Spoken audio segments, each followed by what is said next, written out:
What's going on, guys? Me and Gov are back tonight, and we're going to be talking some DFS plays for week number one. Gov, first, how excited are you? Tell the people, what's some of the. I shouldn't even assume you're excited. What's some of the emotions? Are you getting more nervous? Is this like where you put on the suit and tie? You were more excited last week, and now it's more business time. Tell people what it's like at this current moment when you think about NFL in a couple of days. Well, right now, honestly, I'm in more of like a transition phase because I've been playing all year and I've been focusing on other sports, but I know my process when it comes to football and trying to transition into being able to do that consistently every single week. It's slow. I sort of expect week 2 to sort of be like my big crescendo week. I kind of like the fact that they made the 2 Monday night games week 2 because it's going to take me a week to really get into everything. This first weekend is going to be very hype, but I have a lot of shit I have to get done and figure out how this week is going, how these weekends are going to play out for the rest of the season. Why don't we take that, though? I think that's an interesting thing that people aren't talking about because everyone's so excited or these bigger touts, they work with these bigger organizations. And they can't just say that week one is exhausting sometimes. They talk about how week one is different because week one the salaries come out so early. But is there any sort of real advantage to playing less? Should you play more? Should you play certain contests in week one that you don't play in week two? Should you kind of reserve, more bankroll management, you think, for week two or beyond? Where's the sweet spot for you? I mean, week one, week one, you have to be very careful because there's a bunch of new contests and some of them are cheaper than normal. So bankroll you have to be very smart. Make your plan, know what you're going to do, and then stick to it the whole season. But even now, this whole week one, last night's game, grinding for Showdown, building lineups for it, then being able to watch the lineups and see how they would do. That was great. So I really can't wait for Sunday. Oh yeah, Sunday. As a football fan, I'm excited. As a DraftKings fan, I am ecstatic. And I'm excited for a reason. I probably won't play Rainmaker the rest of the year. But I just feel like there's going to be so many bad lineups and bad decisions and just so much money or so many chances for free contests. If you guys aren't at least taking advantage of free contests, I may be going to hit up my friend Ryan, who was on the podcast a couple days ago, who hasn't played. And dude, just enter the free contest just to feel the process. Yeah, build a lineup, see how it looks.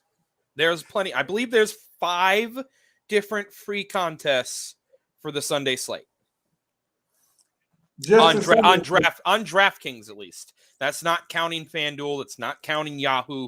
It's not counting any of the other sites. On DraftKings, I know that there is, I believe, 5 free contests. So you could build 5 different lineups and throw them in the different contests if you wanted to. You could build one good lineup and throw it in all of them. However you wanted to do. You don't even have to have money. Just do what you want. That's not even counting the free pools, the pick'em pools that they have. They have a lot of stuff on a lot of these sites where you don't have to play a lot and you can grind up stuff for free and then play on that. Yeah, I was just going to point out how that doesn't even equate for the Showdown slates that are also free. The Rainmaker, that's free this week. Yeah, if everyone gets a free Rainmaker pack. That means you have at least one lineup you can build in Rainmakers and you get to throw it in whatever contest you want. And are you going to win that? Maybe not. Maybe you don't win a lot, but that's the thing. It's if you win anything, it was given to you for free. It's profit, right? That's exactly. What it is all profit. If you did nothing else but open your starter pack of Rainmakers that everyone on DK gets. Yeah. If you did nothing but that and then used 5 of the cards from it to build one lineup and throw it in, You any contest in the Rainmakers lobby that you throw it into, if it makes anything, if it gets you another pack, another player, $5, $2, whatever, that's pure profit. They gave you free cards to play this game. This game won you X amount. You Right. still have those cards to play week 2, week 3, week 4, for the entire time. So it's free grinding too. Right. Well, I was listening to Jam the Wim and talk about free. That's why the week one is so interesting as well. I want to hit on this before we transition to the actual slate. Is so many of these tout sites and projection sites and people that put in a lot of hard work are giving away free access for week one. So over at 1 Week Fantasy with JM, he's giving away all of his podcasts, all of his projection models, all that stuff for week one. Now there's a caveat. Obviously, it's not going to be free for week two, and there's quite a barrier of entry for some of these sites, depending on your bankroll management. But I'd be remiss if I talked about all these free contests on DraftKings and didn't say, if you look hard enough, there's actually some really good, valuable projection sites offering free access for week one. There are a lot of there's a lot of sites out there, and most of them do have some sort of promotion for the first week of football. Yeah. Some of them have them for more than that. Some of them it's just 2 or 3 days. There are free sites out there if you look for them, and they're not horrible. But you got to start. I agree. I would say I'm one of those where you got to start somewhere and have some sort of projection system of some kind as a base to start with. Even if it's literally not a projection system, even if it's just an accurate rankings that you have that you could then apply to the salaries on DraftKings. Well, I have this guy ranked higher than these 3, even though these 3 have a higher salary, so I should probably just play this guy. Right. That's a smart, even if it's just a ranking system, that's useful. You need to have something like that when you're starting to build.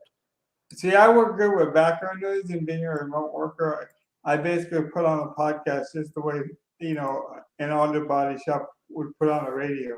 So, I consume a lot of podcasts, but even having access to some of these podcasts that are normally behind paywalls to not be, it's just at least give it a chance. At least tune in. It might not be for you. Jay and the Win was even talking about just do something in week one that you normally don't do.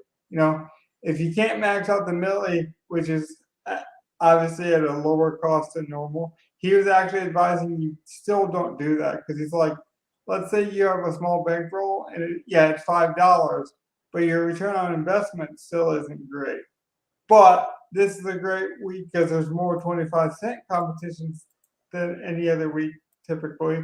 This is a great week to try a 150 lineup and that, So there are a lot of ways to make money. And I think if you scoff at one, but you try to dig treasure in another ditch, it's just kind of irrelevant to me. I think we should all be trying to earn as much as we can because we could always carry that over.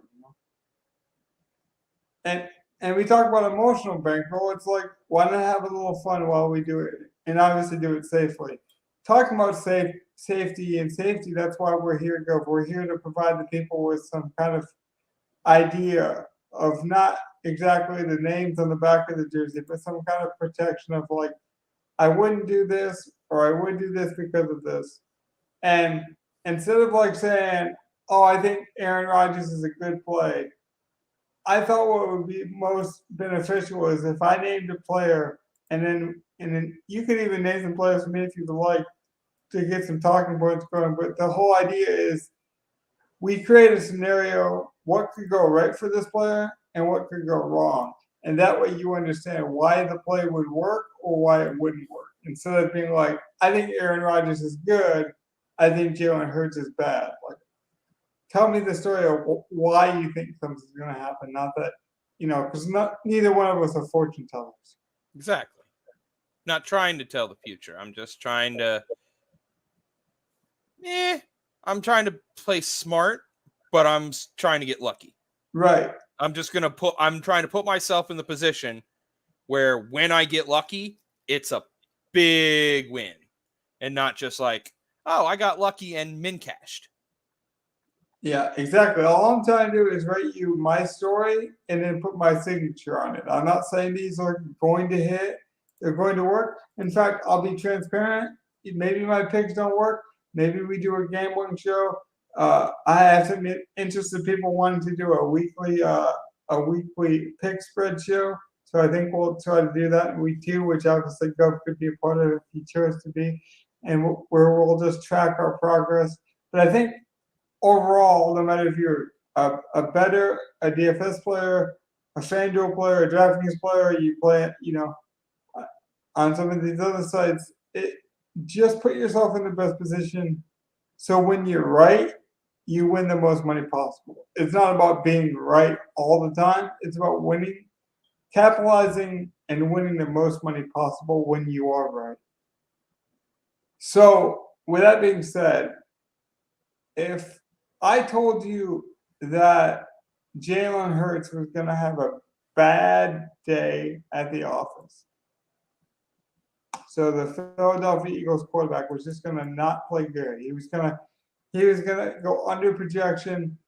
Last season, he was projected for 21 points a game. He averaged 21 points a game, fantasy points. Let's say in week 1, he only got you around 12 points. At 6,800, that would be a failure, in my opinion. That'd be a failure at 5,800. That'd be a failure at 4,800. Right. I just wanted to be exaggerated so that way Yeah. it would be disappointing. So let's say you get you around 11 to 15 points. You're disappointed. How does it happen?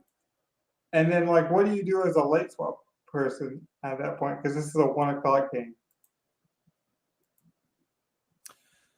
Well, first question. So Jalen Hurts going for 12 to 15 points, barring an injury, would mean that he's probably been inefficient passing. So he's also probably thrown a couple of interceptions to get some of the minuses. And he's also not been able to do anything on the ground to give him an extra floor. So whether that means also turnovers or fumbles, or again, a higher risk of him getting injured on a run and just not playing 3/4 of the game, I think those are the most likely outcomes for him to not have an 18 to 20 point game. If he finishes I think the most likely outcome, which is why he's the main guy this week, especially in cash games, is his most likely outcome is he gets around 21 points, somewhere between 20 and 23 points, because he'll have 8 to 10 just from his legs on the ground. And he won't throw the ball away, but he's not going to throw for 300 yards. So maybe he's got 210 and a touchdown, along with 60 yards and a touchdown on the ground. Now he's at 12 on the ground, plus another just 8 plus a touch. So he's at 24. That puts him right at 24. So that's probably his range of outcome. Could he bomb out, throw picks, not hit 200 yards, not throw a touchdown? Yeah.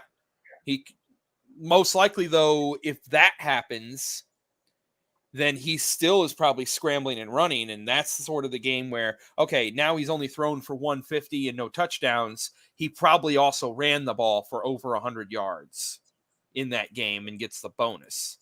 So his floor is still I don't know if there's a way it's hard for me to think of a way where he gets 12 to 15, but I could definitely see him going under 20, which would still at his price not be a good, it would not smash. At his price, I'm expecting the 24 to 25 or better, which is entirely possible. But if he underwhelms that and only gets you 18, which is entirely possible if he has an inefficient passing day, he could totally just get you only 18. That's why I went drastic with it, because I knew he was a favorite in the cash game streets, but he only averaged 21 last season, and his price essentially went up. They're expecting a lot better season from him. But that being said, he's got better weapons. AJ Brown comes over there, and they have some real chemistry. I mean, there are some people in the betting world that think like AJ Brown's about to have that Cooper Cup ascension, where people are like, "Yeah, we knew he was good," and now the pairing of those two is going to make each other great. Now, Stafford did it with a strong arm. Hurts would do it with the fact that if you run man coverage against a running quarterback of his skill set, too often you might get torched.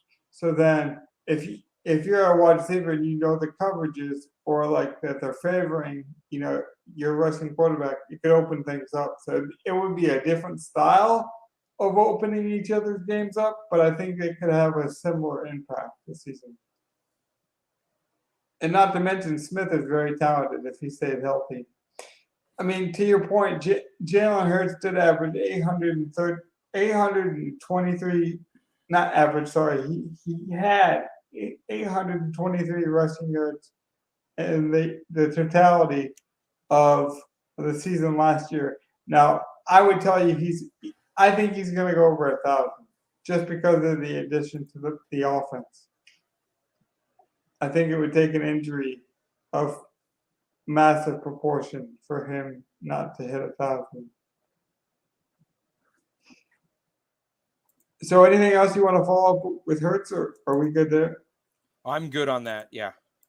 He does need a lot of explaining. That was a great breakdown, by the way.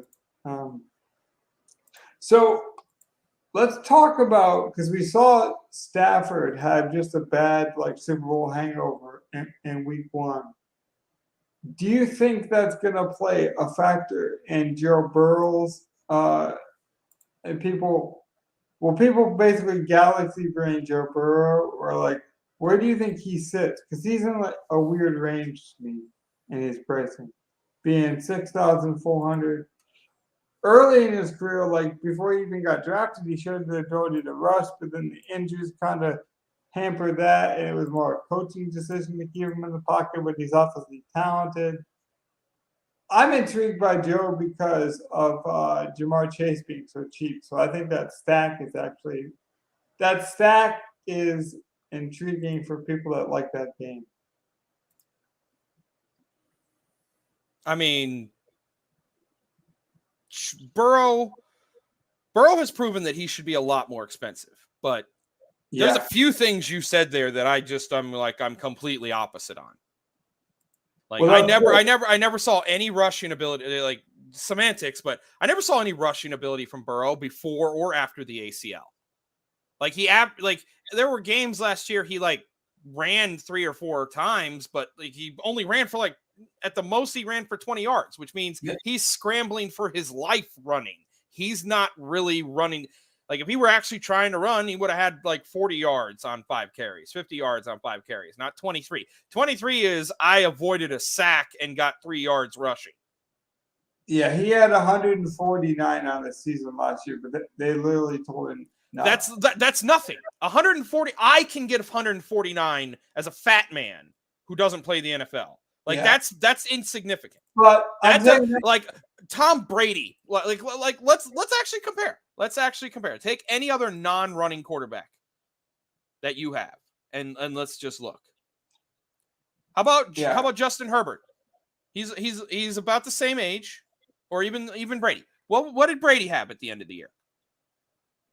Let's see. Rushing. Look at his glance. Look at his glance. Yeah, I had the wrong one up. Yeah, so he had 81. He had 81. Yeah.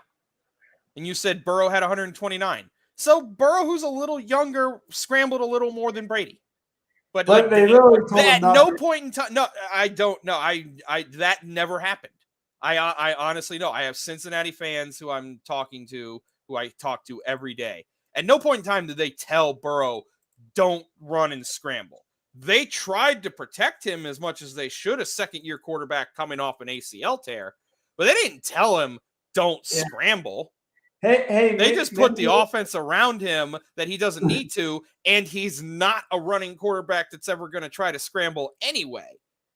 Well, he's not a guy who's trying to scramble. You don't have to tell that guy not to scramble. Like that makes that was the first thing you said that made absolutely no sense. Because like that's like saying they went up to Tom Brady and said, you need to not run. Like, no, they didn't do that. They've never done that, and they never will do that. And they're not going to do that with Joe Burrow, and they haven't done that with Joe Burrow. That's the first thing. But like that's Samantha. Let's get over that. Then there's the next thing of Chase is like the second. Chase is the third highest wide receiver. Or what? Okay, Debo. So like Chase is up there as like one of the top 4 most expensive wide receivers. He's not cheap at all. Him and Burrow is not a cheap stack in the least. Like he's not. It's not Adams, but he's basically 200. He's 700 less than Jefferson, 300 less than Debo, 1,000 less than Adams. Oh, but that's the fourth. Like that's like that price range. Those are like the most expensive wide receivers. So like, I would agree with you on most weeks, but I think this week especially, like that $1,000 could do a lot. I mean, maybe it can do a lot, but if that's the case, why are you playing Chase and not just play Mike Williams at 66? Can't that extra 400 do something? Yeah. How about you just play Amon-Ra St. Brown at 61? Can't that extra 2K be really helpful? Amon-Ra's not any different than Chase unless you're stacking him with Burrow. I mean, my whole point is Chase is not cheap. Like, even if he's 1,000 less than Adams, Adams is uber expensive. Like, you're cheap. You're cheap. Like, that's the thing. Maybe it's semantics, but you cannot tell me a wide receiver's cheap and have a 6,000 plus price tag on him. Well, you can't. Like, it would literally have to be like a Christian McCaffrey is 6,000 kind of scenario. And I don't, and like if Justin Jefferson were under 7K, then maybe there's something there. It's like, Justin Jefferson at if he were like 6,700, that would be insanely cheap, even for like a 6K guy. But I pulled the guy that I think they messed up on in the same game.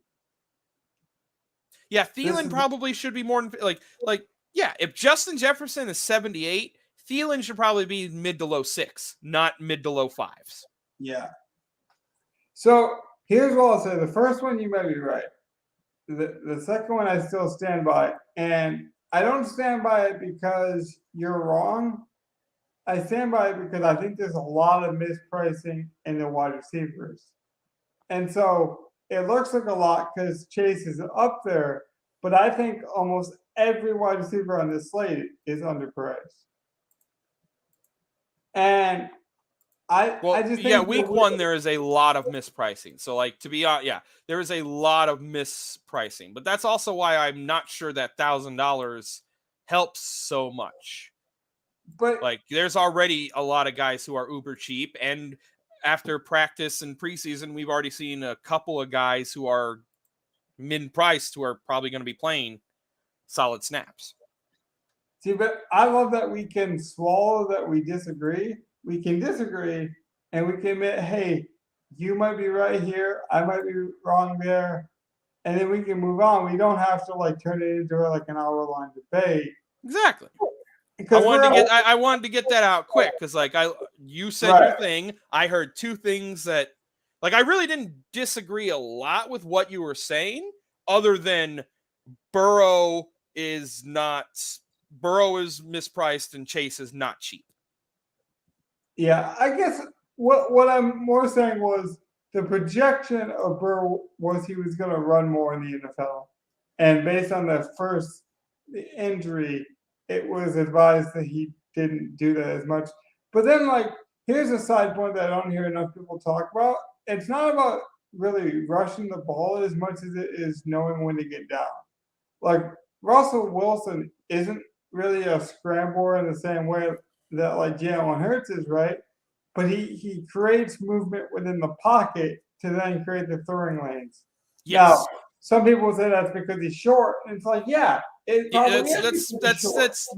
He's short. He had to learn how to throw that way, so that he could be effective. Guess what? Like, he learned how to throw that way at a master class level. It's like, he's one of the most efficient quarterbacks in the league of all time. So like Denver is going to be insane this year. I already know. Yeah, so I think there's a difference between rushing the ball and being a rusher. You know, or like whatever phrase you want to use. But the concept, and that's kind of where we're leaning. It's like I don't want to just tell you, hey, Delvin Cook's a good play, or Leonard Fournette's a good play, or Aaron Jones is the best pass catcher on Green Bay. I want to explain to you why I think these things, and then you can disagree with me if you want. Like by Sunday, the washer and dryer is going to beep. It's going to be over. You know, we'll be on to the next slate. That's what I like about this. That's what I like about DFS in general, Gov, is that so when we get the puzzle right at a store, you see the picture on the box, and then you check it out, and then you got to organize all the pieces, and you hope they're all there, and then you put together the puzzle as quick as you can, and there it is. That's what DFS is week to week. It's putting together a new puzzle every single week. So like just because you like one guy doesn't mean he'll be the same guy next week. So it's more about understanding the process. Yes. Is there any other examples you can think of in terms of players, in terms of matchups, totals, anything you want to mention that we haven't got to yet about any of these players? No, actually, I think we're doing solidly. Move on to the next one. Let's keep it going. Actually. So how would Christian McCaffrey succeed, but also Jonathan Taylor succeed? I don't see both of them having a good game, and maybe that's just a bias of like they're both expensive, so I'm hoping one of them fails. But how do they both have a good game, and how do you afford them? There is cheap enough value because of the week one mispricings, like I've mentioned, that you can fit both of them in. And like they're not in the same game, so they don't have any correlation with each other at all. So like McCaffrey can smash in that game against Cleveland. And so can Jonathan Taylor, who has smashed in games against Houston. It's entirely possible both of them have 25 plus points at the end of the week. And using guys like Romeo Dubs or earlier in the week we were using Wan'Dale Robinson, but that is probably not going to be a thing anymore, considering all of the Giants wide receivers are healthy going into week one. So like they are going to have their full complement of wide receivers and Barkley. I'm not sure Wan'Dale sees as many snaps as we were thinking earlier in the week when Shepard was looking iffy. So I'll give you another one. Sky Moore could be an option. Yeah, a cheap Sky Moore could be good. Other than Romeo Dubs, you could take a shot with the other Packers wide receivers, Randall Cobb or Sammy Watkins. They're not super cheap, but like there is mispricing that you can get where you could get both of those guys. And it's entirely possible that McCaffrey and JT play full games, do what they're supposed to do. McCaffrey has his 8+ catches for whatever, has 15 carries, has 160 plus yards total, maybe gets a touchdown. He's got 25 plus points. JT, 150 yards and a touchdown, maybe catches a ball or two. He's got like 25 plus points. Can totally work, and you can totally fit them in. And that's like, I'm not so sure that paying up at running back isn't gonna like work out this week. It would be contrarian to not. That's one way to get contrarian in tournaments, because it is possible to get your JT and McCaffrey, or JT McCaffrey Barkley, JT Mixon Barkley, McCaffrey Mixon Aaron Jones. Like you're gonna be able to get 3 solidly high-priced running backs. That's what I do. In your lineup with a decent stack. Sorry, go again. Well, I eliminated the top 3 guys and just like fit in 3 of these, 3 of these guys, Yeah, using Connor or Mixon or Eckler instead of using McCaffrey and Taylor. It's a good way to get different out in tournaments. So here's what I did, and I don't care if anyone wants to copy me, they can do that. I mean, I'm just trying to help people on here. And then I go with Barkley, or you could go Kamara. Like I've seen a lot, and the reason why is I like running backs that are projected to catch the ball a lot, and so it's like I like Christian McCaffrey, but when I think Aaron Jones has the same, see, when I think Aaron Jones is gonna have a higher ceiling and obviously a lower floor, but like he could be the number one wide receiver in Green Bay where I don't think Christian McCaffrey leads the Panthers in week one in interceptions. He could score the most points on the Panthers, but I like the weapons they have over at Carolina. I think Green Bay is pretty depleted. I can agree with that. Like Aaron Jones could end up being running back one, wide receiver one, end of the week for at Right. least the Green Bay Packers, which, yeah, like again, like Jones is one of those guys. Like I think in cash, you're going to start with McCaffrey, JT, if not both, at least one. But then having two of Swift, Barkley, Jones, Well, like I wanted Mixon, like those are probably going to be you're going to have three, one of JT McCaffrey, and then your other running back in your flex spot is going to be two of the other, either the JT or McCaffrey you didn't use, or guys like Swift, Jones, Mixon, or Barkley. yeah, and I just want to mention really quickly. I don't know if people know this, but the Lions' offensive line is definitely depleted a little bit. Now, who knows how many people are going to sit, but we know uh, Vaitai is going to sit for us, which is a big guard, which means the rest of the middle might not be there as much. But actually, I think that increases the outside viability for those like swing passes, those screen passes, which fits Swift even more. Not to mention the quarterback might not have as much time behind the line. And then a pass catcher like Swift or Kamara, those kind of guys in that scenario become more valuable. I just want to hit on that really quickly. The same thing could be said for the Giants as well, having not the best offensive line. Barkley could just soak up a Najee Harris like season where with Big Ben, where it's like I'm just gonna get the best player on my team the ball as often as I can. Here you go, Barkley. And but I could totally see that. Yep. that's the fun of week one. Now, what's some of the biggest? We talked a lot about strategy leading up to this, and this is like the grand finale show. So, is there any player that, like, even if there's a bias, like, talk to people about, like, when you have a bias, who that player might be for week one? Like, can you ever just get sick of a guy, like a Christmas party? He's wearing an ugly sweater, he dumped champagne on your girlfriend, like whatever. This guy, he might be a good guy, but he's upset you. Is there anyone like that this week? Not that I've seen so far, although it is Friday, so there's time for that guy to show up. But right now, there's not anyone I'm like seeing a lot of that I really don't want to have some of. I mean, kind of. There's kind of one guy. Like I don't even mind having a little bit of Antonio Gibson, but like you're not getting to a lot of him. He's more. I think he's more on the fringe kind of play. Like if you really want a running back, he's cheaper, but like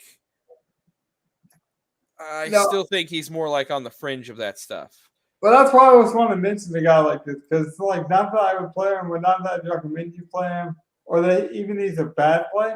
I'm just so sick of the narrative of, oh, he was about to be benched. Robinson got hurt, the rookie they were really excited about.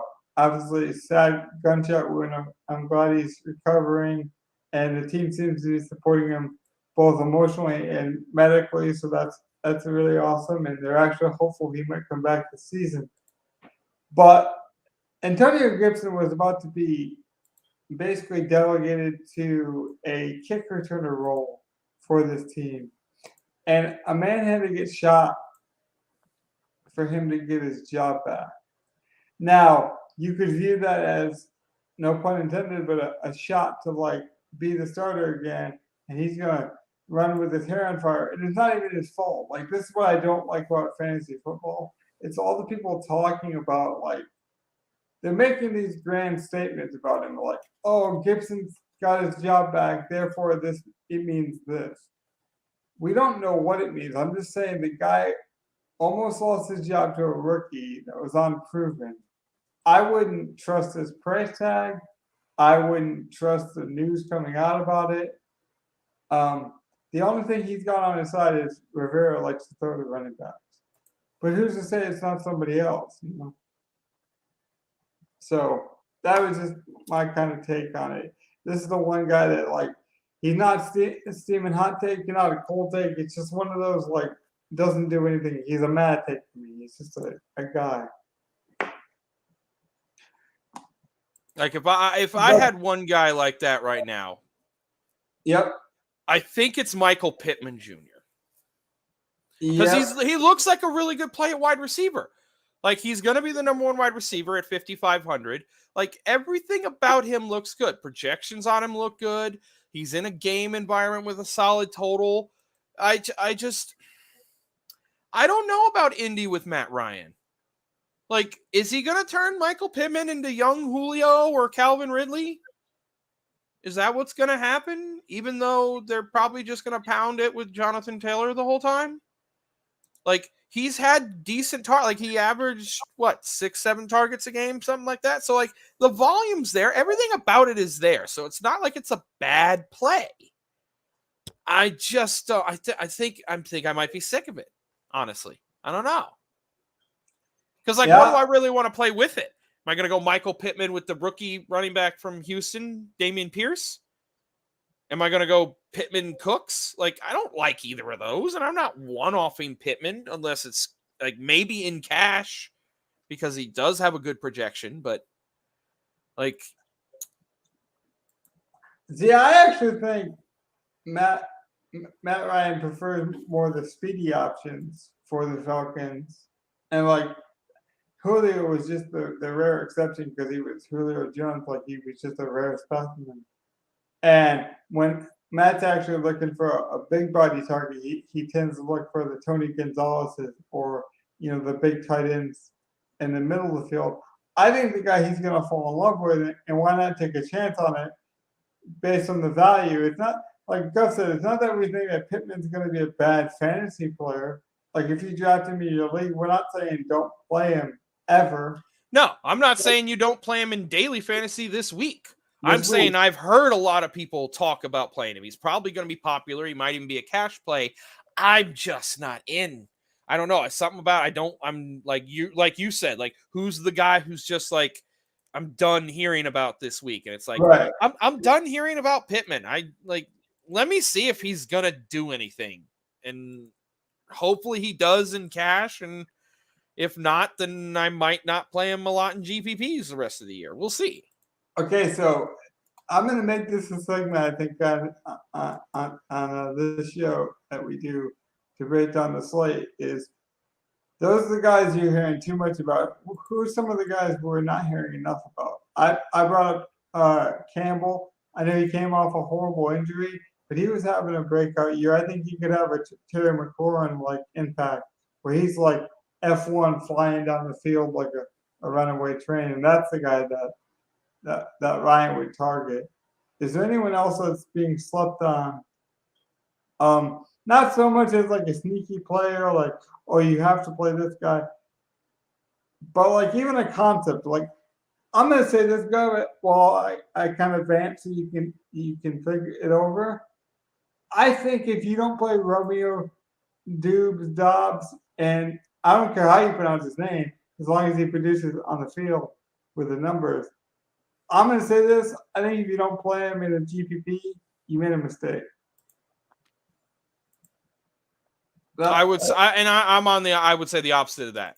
If you're not playing him in cash, you've made a mistake. He is the clear 3K wide receiver cheap play to play. If you're playing a minimum salary wide receiver, he's the guy in cash. Whereas in a GPP, I don't like you got to pair them right. I think there's enough low owned plays on Minnesota where if you did Dubs Cook, Dubs Jefferson, who's probably not getting a lot of ownership. Yeah. But now that we know that Lazard, I mean, almost 85% chance not playing. Like, I want to be safe here because I think there's a 0% chance he plays personally, but they're saying it's very unlikely at this point. If that's the case, how does he fail? Say that one more time. I had to mute real quick. I got to be safe here because Lazard is not officially ruled out, I think, but there's I would put it at like a 99% chance he doesn't. Yes. Yeah, I have Lazard, like, even if he plays, he's going to be severely limited after everything that's happened. Right. And he is doubtful to play. So, like, yeah, I wouldn't risk a guy week 1 if he's doubtful.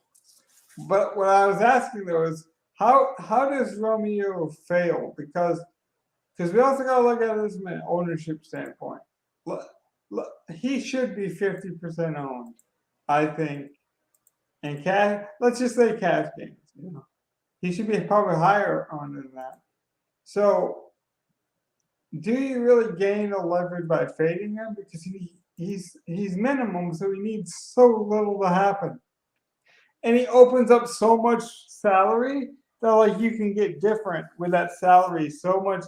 Like you could play Adams or Jefferson and be different, right? And so Yes. like even if Romeo fails, it's like, well, if Gov had Jefferson and I have Adams and Adams outperforms Jefferson, I still win. And that play wouldn't have been possible in that lineup without Romeo. So therefore Romeo is still a good play.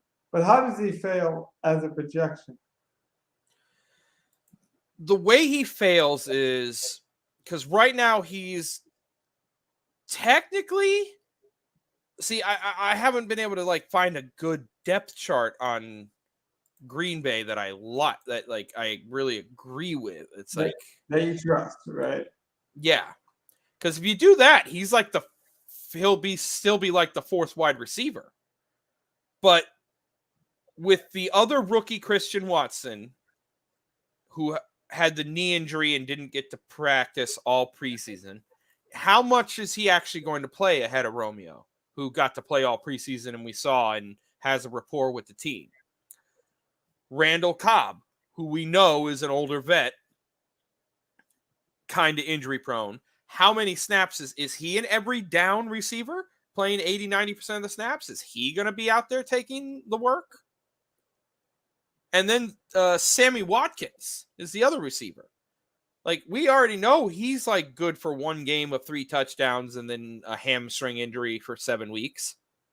So, like, if the guys are Watkins, Cobb, and a rookie who's already had a knee injury in preseason who are ahead of him, he probably has solid run on the field. Even if they're flipping those guys in and out, he'll get... I can't see how he doesn't play at least 50% of the snaps. I'll say that. Yeah. I can't see how Dubs does not play at least half the snaps at wide receiver at some point. Like, I don't know if they move him around and he's in the slot, he's on the left, he's on the right, he's the X, he's the Y. But that adds more to his value. Exactly. Doing that makes him a much better play. But, like, I can't see how he's not on the field at least half the time. And in Green Bay's offense, if he's on the field half the time and gets 15-20% target market share, he's a minimum salary guy who's going to be good for like 6 targets or more. And like, that's a smash. Like, catch 4 for 40 at minimum salary. I'll take 8 points. You didn't dud me. You allowed me to get the 30+ point Devontae Adams. Let me ask you another question this way, Gov. If I was throwing you a football, would you rather catch a football from me throwing you a football or Peyton Manning? I mean, I'd love to catch a ball from Peyton Manning. Exactly. So it's like you also have to factor in the quarterback. He is minimum salary, and his passes are coming from a Hall Hall. of Fame efficient quarterback in Aaron Rodgers. Ed Zachary, right there. Yes. And people were like, well, Rodgers doesn't like rookies. Like, Rodgers hasn't had a rookie wide receiver. Like, yeah. he doesn't like rookies. But to be fair, he's been asking for rookies. He's never really got he doesn't like rookies because Green Bay drafts their rookie wide receivers in like the 4th round every year, and occasionally they'll find a Jordy Nelson or a Devontae Adams or a Greg Jennings or something. But they don't like this was the first year they took a wide receiver in the 1st and 2nd round. Watson got as a knee problem. Yeah. Dubs has looked good. Yep. So, and let's be honest, he has been begging for a receiver alongside Adams.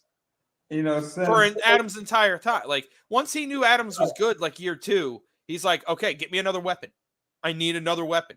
We need another weapon. Get another weapon. Yeah. Get another weapon. They built up the run game. They kept the offensive line solid. He's like, get another weapon. Get another weapon. And like, they never did. And then it's like, well, now we're going to let Adams go and draft 2 weapons and hopefully one hits. And now you're going to be back to, I need another weapon, which sucks for Green Bay, but Rodgers is good enough to make that a very efficiently good team. And another thing I want to mention, a lot of these other cheap guys are coming with not only bad quarterbacks, but rushing quarterbacks. There's a ton of value in Arizona, which I want to get to in a minute. But Kyler Murray and Connor are going to do all the rushing. So you're not going to get those jet sweeps. I think Romeo also, to finish the point, is the number 1 kick returner for the Packers. So you could even double dip with a defense and a GPP and get real crazy. And but that's the type of fantasy galaxy brand stuff you got to do in some of these million makers, where it's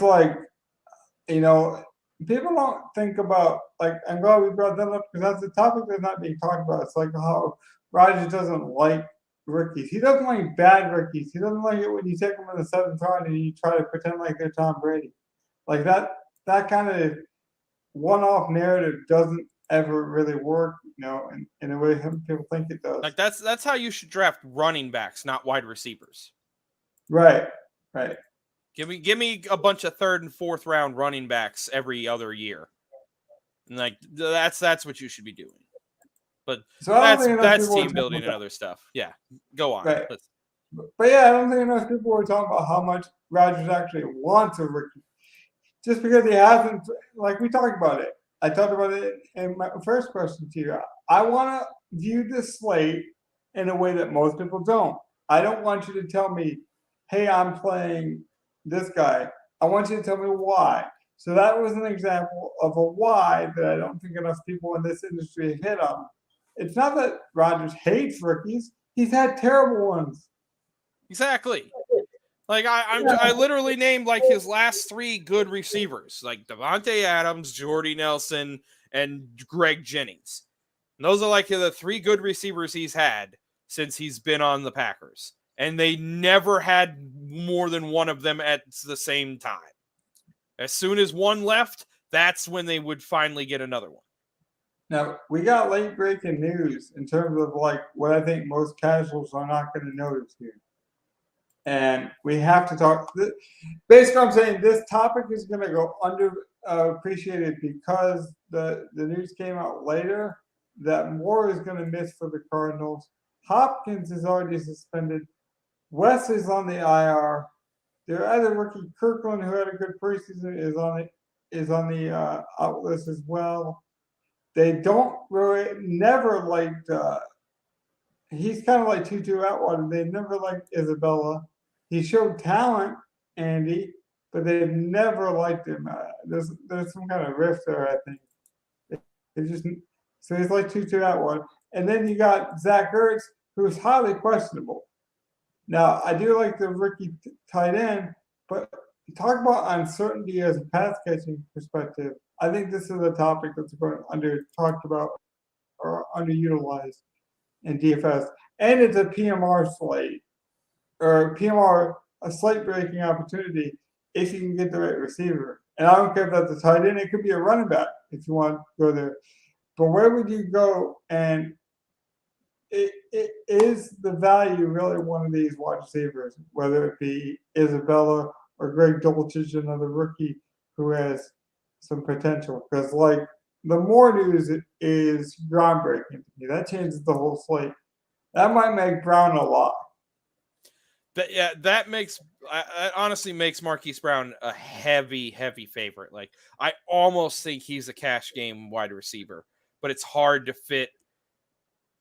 Like I'll be toying around with builds over the weekend, but like let he me is give a you very good play with him out, and I think AJ Green is probably going to get slept on. Like he's the real guy who's going to get slept on because of this. Yeah. No one's going to want to play dusty old AJ Green, but the man catches balls. We're at the start of a season where he's about as healthy as he will be all year. So 4,600 for AJ Green. That's just too little in that scenario. And that's the thing.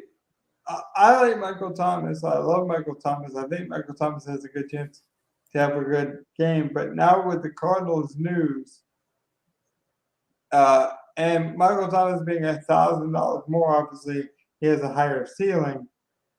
Green could be a good play for me. I don't even like Brown. It's just that I don't even like him as like a pure talent in a vacuum. But it's based on the pure targets.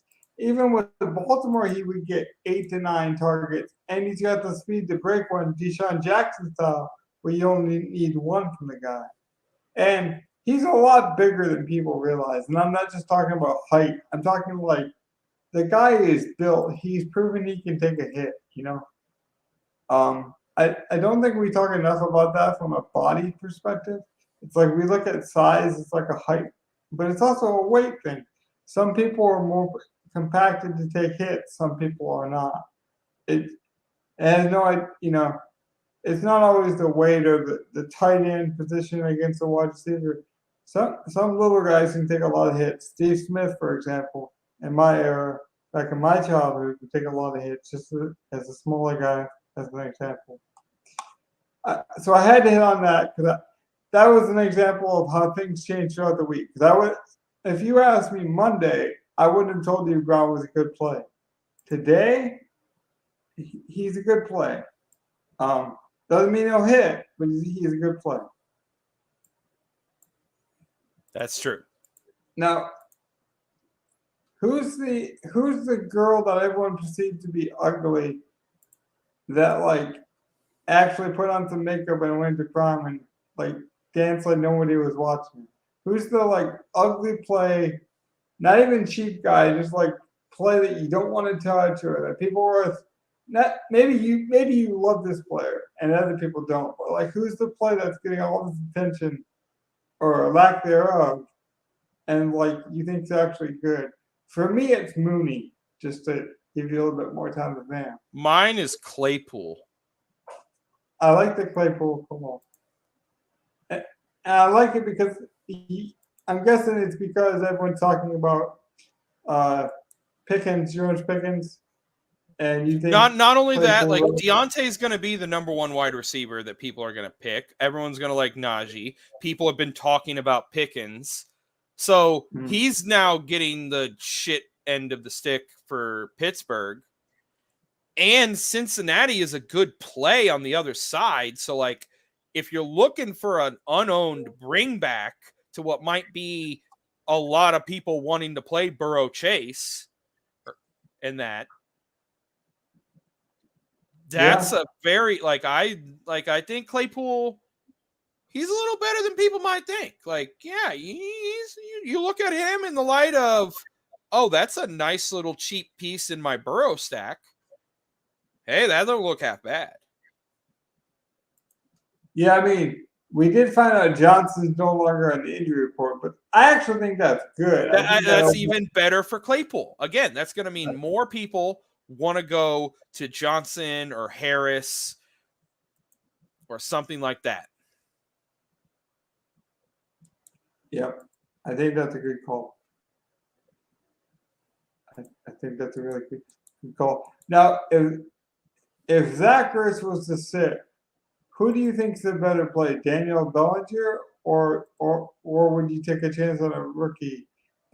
I only bring up Bellinger because it's kind of like that Troutman example. I think the Giants only have 2 active tight ends on their roster going into week 1. And Bellinger would presumably be the pass catcher.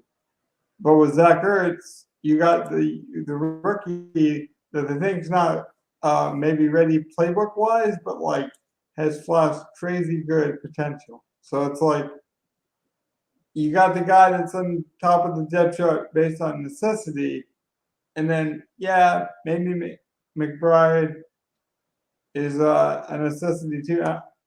Maybe it speaks to it because I don't even know that's his name or not. I just know he's a rookie and it's somewhat close. But he's flashed so much like upside in terms of speed, height, weight, those type of athletic measurements. Everyone's talking about Isaiah Likely. What if this guy's like, well, Isaiah doesn't got a chance to start, but I do. I'm going to show out in week 1. Or do you go with the guy that you know is going to be on the field in Daniel Bellinger if you had to make that choice? If I had to make the choice between the two, I'm probably going Bellinger. He's cheaper, so there's even more money in play. Yeah. And like you said, like he might end up just having to play a whole bunch of snaps. We'll see.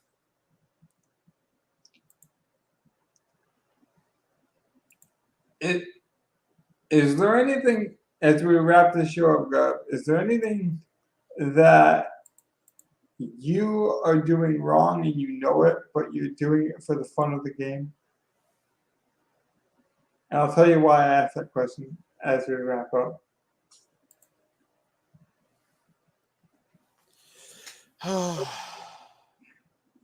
As to say, as I give you some time to think about it, not to do something stupid. I'm not saying like we should put in Zach Wilson, even though we know he's not going to play. Like that would just be a zero-sum game, right? But is there some kind of narrative or a fun element of DraftKings that like you do that like maybe not plus EV, but it's like it's a fun sweat for you? So, for example, if I know your favorite team is the Panthers, so like you know you're going over to your buddy's house. So the tiebreaker decision is you might play McCaffrey over Derrick Henry. Any of those in week 1? It's okay if you don't have any either. I really don't. Like, I mean, I honestly might come Sunday morning, but like here on Friday, I don't have any conviction on those. No, mine. Not right now. I'm trying to convince myself not to do it. Gun to my head, I'm gonna stutter. You're gonna blow my brains out. I'll say that right now. That's okay. I mean, that literally is okay. Unfortunately, for some people to be born, it's a natural. And that's the thing is, I want this podcast to be natural too. I don't want it to be like, I need to take one gov right now. But if you don't got one, you don't. My larger point was, we should be thinking about these games, right? But you can overthink situations, and just like we talked to my friend Ryan, who's never played. Well, not that he's never played. He hasn't played this season. He hasn't played in 3 years. It wasn't really for him when he tried it. Now, I would argue he should probably try it again because the game changes, it evolves. But I don't think we should be so stuck on this idea of like, oh, you have to do this because this is plus EV. You have to do this because my favorite top guy said this. You have to do this because the projections say to do this. At the end of the day, it's your money. It's your disposable money. and you should have fun with it. So there are times where you might do the hometown stack. Or maybe I build a Mitchell Trubisky lineup and I put it in the free contest because that's what Ryan wanted to do, when we talked to him a couple days ago. I know it might not be the thing that Mike Leone has on, ETR and his projection model, but like it was something that was mentioned on the podcast, so you can use it as an, advertising lever, things of that nature. I didn't realize this, but we have some comments in here from. It looks like mostly spam accounts, but there is one. He from Ghost. He wanted to know, would you recommend Juju or Mooney? We talked about Mooney a little bit. I think you would probably say Juju is safer. Mooney for GPPs. Juju is definitely the safer bet. Mooney for GPPs. I think I like Juju more in both because Kelsey's probably going to get the heavy ownership for KC. Juju will get some, but I don't know. It depends. I don't know how owned Juju's going to be, and I prefer Juju to Mooney. If their ownership's the same, I prefer Juju to Mooney. If Mooney's going to be the lower owned one, I'll take Mooney.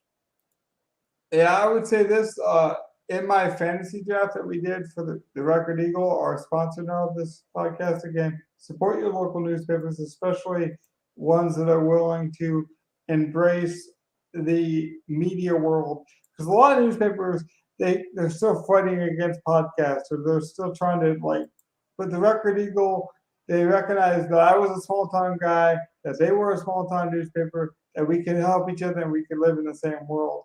And that's kind of what I would tell you about the Juju thing to Mooney. It's like salt and pepper taste. In my fantasy league, when I had them ranked, they were ranked like very close to one another.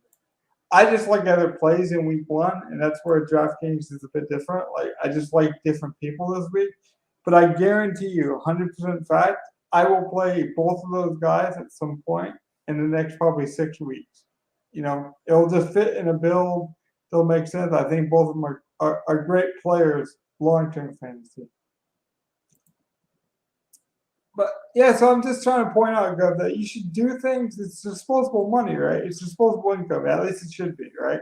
So there is a financial bankroll, which you could hear a lot of people talk about, but there's also an emotional bankroll. You should have fun with this money that you're using.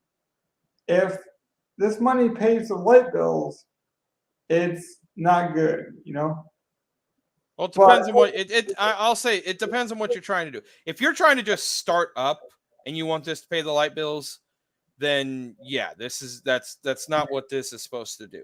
This is supposed to be fun. And if you are trying to be serious, there are ways to grind up a bankroll where this will do more than just pay the light bill. But it's going to go from fun money to paying the mortgage before it does any. There's not going to be a middle ground. That would be the one thing I would say. If you're truthfully wanting to do this and grind it, there's not going to be a middle ground.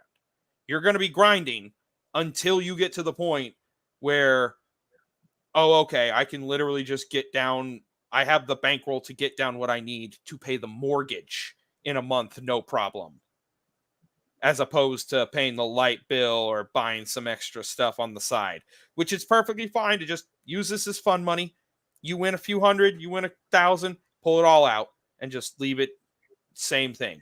But if you're actually grinding, you're going to grind that up into the tens of thousands of dollars so that you have an actual bankroll. Yeah, I mean, and this is but that's up to what you're doing. Not everyone's going to do that. There's not a lot of people who are willing to sit down and do that. It is a job that you do have to have skill and work at if you do it that way. So most people, I would recommend have fun with it. Like you said, the emotional bankroll is going to be very important to you in the short term. Even if you are trying to grind a bankroll, the emotional bankroll in the short term is going to help you get through the grind of doing this. Yeah, and I mean, we're going to wrap up, but we got to end the show with our buddy Mike. the Hall of Famer, the OG of the podcast. He comes in with a traditional fantasy question, but I think we can tie this to DFS very nicely in the sense of you got to make decisions, and you're not always going to like them. He doesn't like this decision, but he's kind of forced into it because it fits the bill. He plays in a 2-quarterback league. He's got to start one of these three, as I'm assuming his second quarterback, his secondary quarterback. He says Wentz, Daniel Jones, Jared Goff. And I would go Jones there. Like it's not a great choices for his second quarterback, but of those three, Goff's in the environment that could have, or sorry, Jones is in the environment that could have him doing good stuff. I don't really trust Goff to be able to, but he would probably be the number 2 pick, and I have no faith in Carson Wentz anymore. Mike, sorry to Terry McLaurin. Yeah, Mike, here's the question I would ask you, buddy. And I know we're on a bit of a delay. And so I'll give you an answer initially, but I do want to follow up if you would. So what running back on the Giants or Detroit, so Barkley or Swift, do you think is better? Because basically, if you think let's say you thought Swift was actually good and the Lions had a chance to win, because we're talking fantasy points here. We're not talking winners and losers. We're not talking, we're not betting who's going to win the game, the Giants or so forth. We're talking about fantasy points. And remember, Blake Bortles put up a lot of fantasy points. So there can be some yucky quarterbacks that do quite well. So I would say play the guy that you think is the most desperate for yardage late in the game. I would go Jared Goff because I just think he will have a better day. But people will say that's biased, so I kind of had to preface it with that statement first. But I just think when they get down to the goal line, the Giants are going to want to rush the ball over everything. Where Dan Campbell has already proven he will throw it to Swift more. Basically, I think Swift's going to get more passes thrown his way than Barkley will. Therefore, I would favor the quarterback just slightly over Jones. But Gus, that's been our show, man. We had I think 8 viewers at one point in the show, so we had some viewers. I thought we had some good conversations. We're always gonna improve. There were some mistakes made, but again, like small papers, like small growth, like grassroots movements, support the industries where people aren't looking. Look in places for information that people don't look. Read the local newspapers. This local newspaper out of Traverse City was kind enough to sponsor us, kind enough to send us some merchandise, which we'll get out to the people. We're trying to work it out, so maybe we'll have some giveaways for that stuff as well. Again, it's this type of small little things you can do. Finding information where most people aren't looking, right, Go? And everyone thinks newspapers are dead. They're not dead. DFS isn't going anywhere. There's going to be. I was listening to a podcast today, and we'll end on this, Gov. He said there might be a different edge in 2022 than there was in 2015, but there's an edge to be had. It's just a different sharpness than in 2015. So find the edge that works for you, and then sharpen the knife. Have the right mindset, build the right bankroll, have success. Really, that's the key. Any last parting words? Have fun, but please be smart. Yeah. A lot of people in the world tend to have fun and then they do dumb things. Have fun and be smart. They do go hand in hand.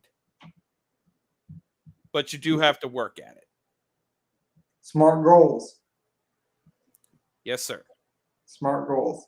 Specific, measurable, attainable, relevant, timely goals. And timely, speaking to DraftKings, knowing your weeks. The puzzle's going to change week to week. So be willing to change with it. Speaking of which, make sure you guys get plenty of rest. Make sure you still do some of the healthy things. So that way, by the time Monday Night Football rolls around, we can still enjoy some showdown. So good luck to everyone. Have a good night. Thanks for joining me, Gov. As always, buddy. Take care. Remember, subscribe, comment down below so we have some stuff to read. I always need time to think. This is our biggest viewership night, and we got the most comments. So I forgot to tell people to like and comment because I thought it became such a regular thing to do. So I just make sure to say it on the way out the door. I don't need to say it any other time. Just like, yeah. Have a good night, everyone. Remember, hit the like, hit the sub, leave a comment down below. Let us know how you feel about the show. And let's have fun and win some money. Good night.